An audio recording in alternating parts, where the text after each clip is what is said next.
하나님께서 우리를 사랑하시고 함께 하시고 우리를 인도하십니다.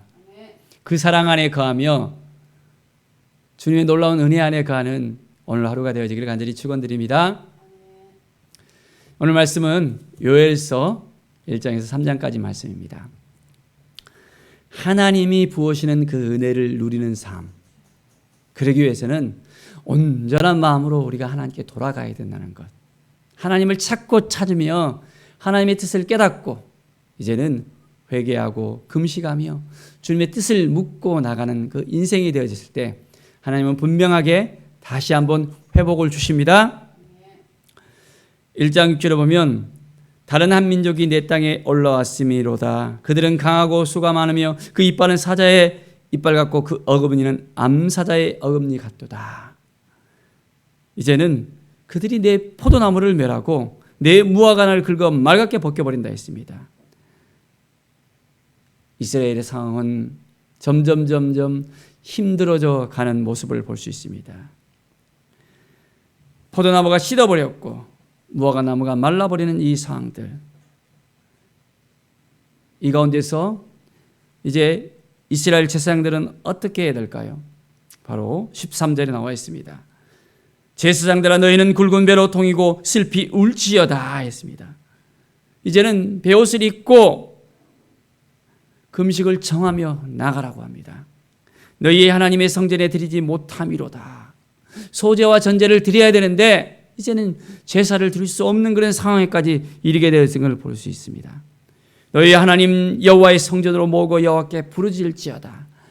하나님 앞에 온전히 부르짖고 나아가는 삶을 살아갑니다. 여호와의 날이 가까웠습니다. 멸망의 날이 이제는 점점 이르는 것을 우리는 볼 수 있습니다. 이때 어떻게 해야 될까요?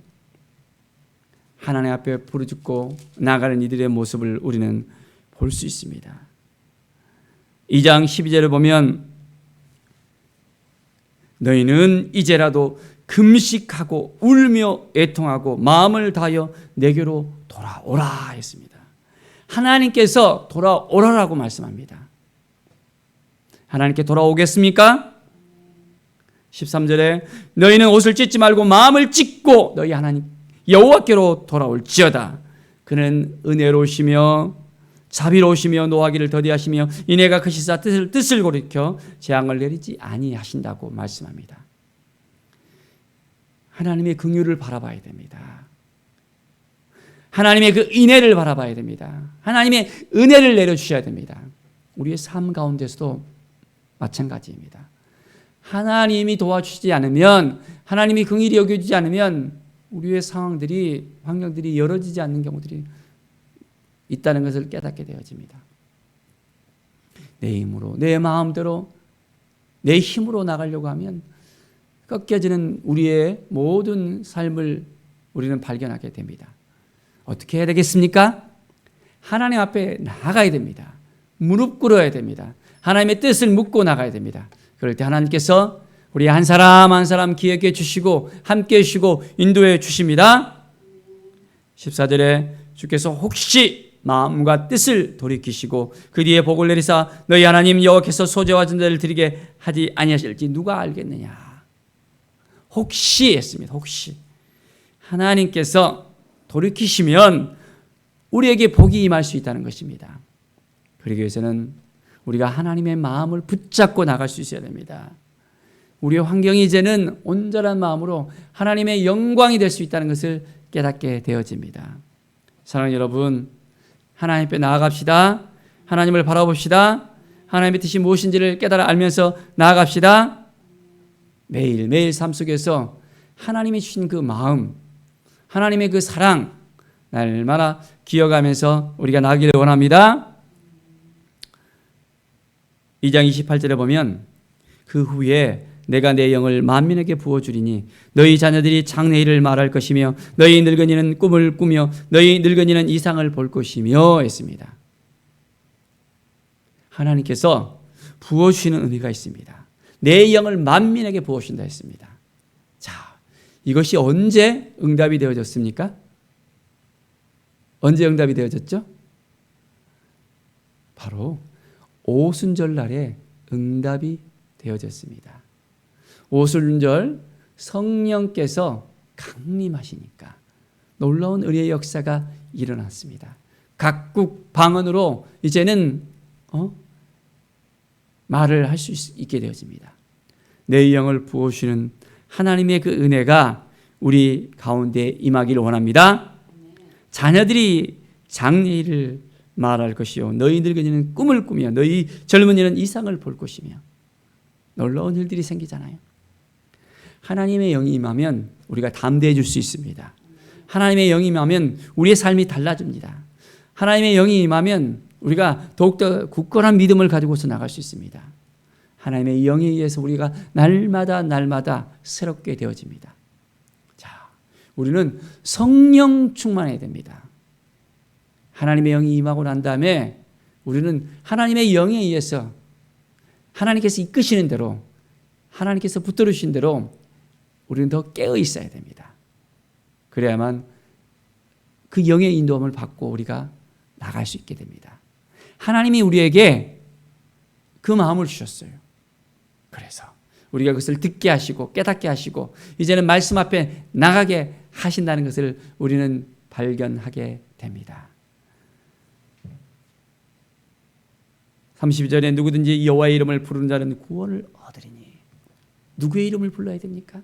여호와 하나님의 이름을 불러야 됩니다. 주 예수 그리스도를 불러야 됩니다. 그럴 때 우리에게 구원의 역사가 일어납니다. 말씀의 역사가 일어납니다. 회복의 역사가 일어납니다. 하나님이 주시는 그 마음을 품고 나갈 때 우리에게 놀라운 은혜의 역사가 새롭게 날마다 넘쳐나게 되어집니다. 하나님께서 부어주시는 그 은혜 여러분 얼마나 누리고 있습니까? 하나님은 우리와 함께 해주시고 우리를 지켜주시고 인도해 주시는 그 하나님이라는 것을 우리가 분명히 깨닫고 나갈 수 있어야겠습니다.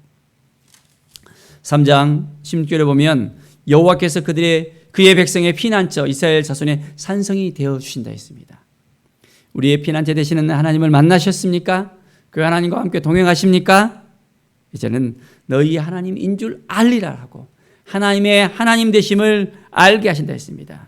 그래서 예루살렘이 거룩하게 되어지고 다시는 이방 사람들이 그 가운데 통행하지 못하도록 하나님께서 인도하신다고 분명하게 말씀하고 있습니다.